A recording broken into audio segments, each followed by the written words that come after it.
Qual è il proverbio che vige per questa strada? Il cane di due padroni muore di fame.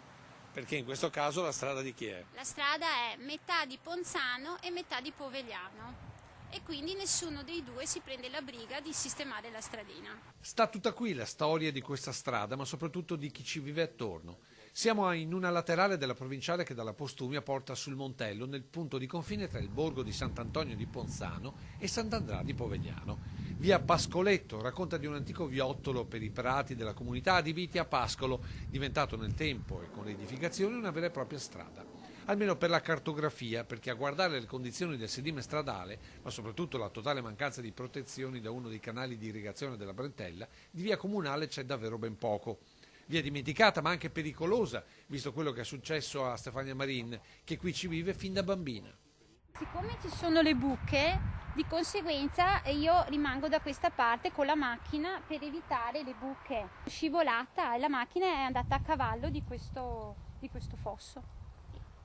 Solo grazie alla velocità moderata l'auto non è finita completamente nel canale, ma tra il recupero del mezzo, i danni meccanici e di carrozzeria comunque il conto finale è salato. E quel che è peggio è che rischia di ripetersi ogni volta che c'è visibilità ridotta per un po' di nebbia o d'estate per l'erba alta. Per questo Stefania Marin da tempo ha cercato risposte nei due municipi. Sono andata sia al comune di Ponzano e ho parlato con l'assessore e l'assessore mi ha detto che sta valutando.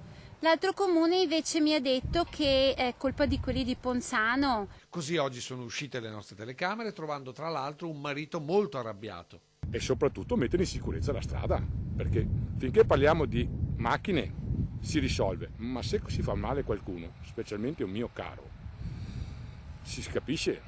E tra gli arrabbiati c'è chi qui ci vive e chi sta costruendo per venirci a vivere. È tutta una buca, poi rischiamo anche di entrare nel fosso, perché?